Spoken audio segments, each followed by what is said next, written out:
श्री गणेशाय नमः. श्री स्वामी समर्थ. सुप्रभातम. नमस्कार. सिया ऑफिशियलवर आपले सुस्वागतम. योगेशं सच्चिदानंदं वासुदेवं रजप्रियं धर्मसंस्थापकं वीरं कृष्णं वंदे जगद्गुरुं. आज आपण महाभारतातल्या पहिल्या खंडातल्या आदिपर्वातले 6वे पर्व औशावतरण पर्व पुढे वाचायला सुरुवात करूया.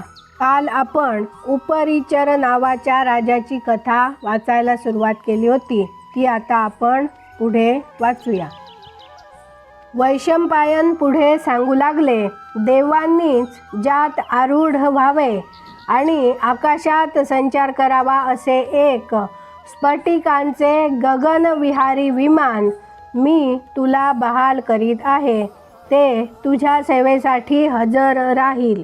पृथ्वी दलावरील सर्व मानवांमध्ये तू एकटाच या दिव्य विमानावर आरूढ होऊन एखाद्या देहधारी देवाप्रमाणे सर्वांच्या मस्तकावरून आकाशात संचार करशील. एवढ्याने भागले नाही, जिच्यातील कमले कधीही कोमेजून जाण्याचे भय नाही अशी वैजयंती माळ मी तुला देतो. संग्रामामध्ये ही वैजयंती माळ नित्य तुझे रक्षण करील आणि शस्त्राची जखम तुला होऊ देणार नाही. इंद्रमाला या नावाने ओळखली जाणारी ही माळ तुझे अतुलनीय नामांकित आणि कमनीय बिरुद ठरेल.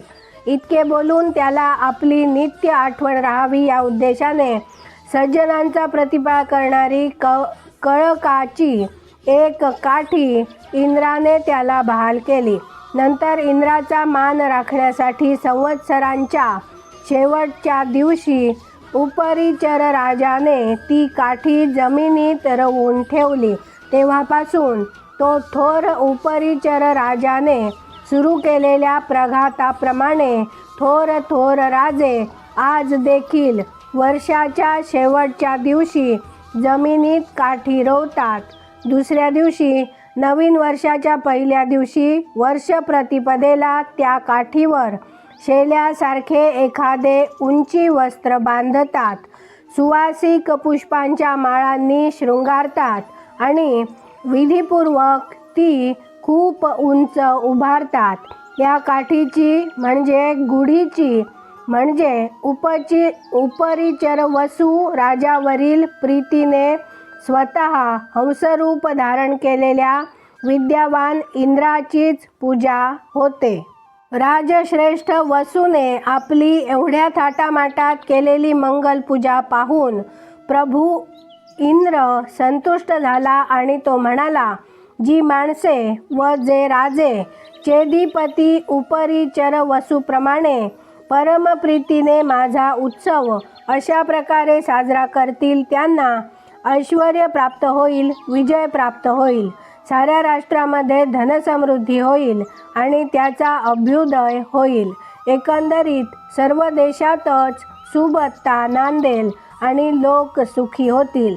अशा प्रकारे भगवान इंद्राने त्या चेदीराज उपरिचर वसूचा मोठ्या प्रीतीने स्पृहणीय सत्कार केला.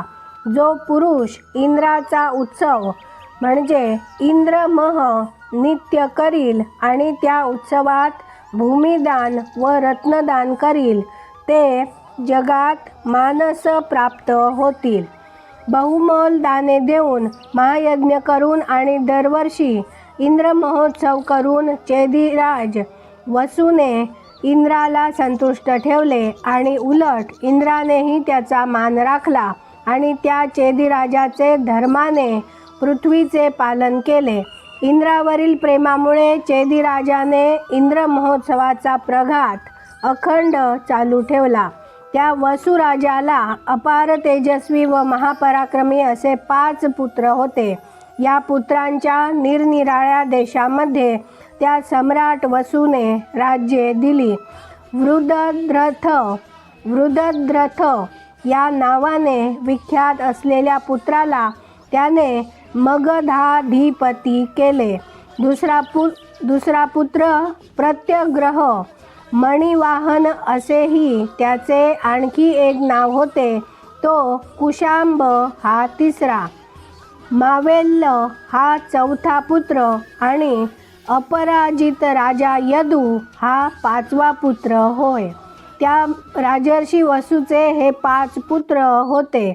सगळेच विलक्षण तेजस्वी होते.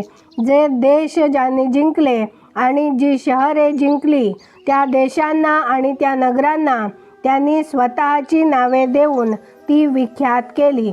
चेदीराज वसूच्या या 5 सुपुत्रांपासून 5 वेगवेगळे वंश उदयाला आले आणि ते दीर्घकाळ टिकून राहिले. चेदीराज वसू इंद्राने बहाल केलेल्या प्रासादतुल्य स्फटिकमय विमानात बसून आकाशात संचार करीत असे. आकाशात गंधर्व आणि अप्सरा त्याची खडी चाकरी करीत असत आणि त्यामुळेच उपरिचर गगनविहारी हे त्याचे सार्थ नावच जगात प्रसिद्ध आहे. त्या उपरिचर राजाच्या राजधानीजवळून शुक्तिमती नावाची नदी वाहत होती. एकदा असे झाले की कोलाहल नावाच्या एका पर्वताची कामवासना करून प्रबळ झाली आणि त्याने त्या नदीला मार्गातच अडविले. असा प्रकार घडताच वसुराजाने त्या पर्वताला लाथ मारली. त्या लत्ताप्रहाराने त्या पर्वताला एक मोठे विवर पडले आणि पर्वतामुळे अडलेली ती शुक्तिमती नदी त्या विवरातून बाहेर पडली. पण पर्वताबरोबर तिचा जो संग घडला त्यामुळे पर्वताला तिच्यापासून एक जुळे झाले आणि राजाने तिच्या केलेल्या मुक्ततेमुळे संतुष्ट होऊन नदीने ते जुळे राजाला अर्पण केले. त्या जुळ्यापैकी एक पुत्र होता आणि एक कन्या होती. त्या शत्रुघ्न दानशूर राजर्षीने पुत्राला आपला सेनापती केले आणि गिरिका नावाची जी कन्या होती तिला त्याने आपली पत्नी करून घेतले. गिरिकेने वसुराजाला ऋतुप्राप्तीच्या काळाची पूर्वसूचना देऊन ठेवली होती. ऋतुप्राप्तीचा काळ आल्यावर ती गिरिका स्नान करून शुचिर्भूत झाली आणि पुवसनासाठी सिद्ध झाली. पण योगायोग असा चमत्कारिक की ज्या दिवशी पुवसन विधी संस्कार व्हायचा होता त्याच दिवशी मृग मारून घेऊन ये असे राजवाड्यातील वयस्क माणसे स्नेहभावाने त्या राजाला म्हणाली. वडीलधाऱ्या माणसांची आज्ञा मोडणे बरे नाही असा विचार करून राजा मृगयेसाठी राजधानीतून बाहेर पडला. पण मृगया करीत असता साक्षात लक्ष्मीप्रमाणे असलेल्या नितांत रमणीय गिरिकेचीच त्याला एकसारखी आठवण होत होती. आज आपण इथे थांबूया आणि ही उरलेली कथा आपण उद्या पुढे वाचूया. माझ्या सिया ऑफिशियलला सबस्क्राईब केले नसेल तर कृपया आताच सबस्क्राईब करा आणि दररोज महाभारत कथा ऐकण्याचा आनंद अवश्य घ्या. बाजूच्या बेलवर क्लिक करून लाईक करायला विसरू नका. शेअर करा, कमेंट करा आणि राधे राधे लिहायला विसरू नका. धन्यवाद. जय श्री कृष्ण.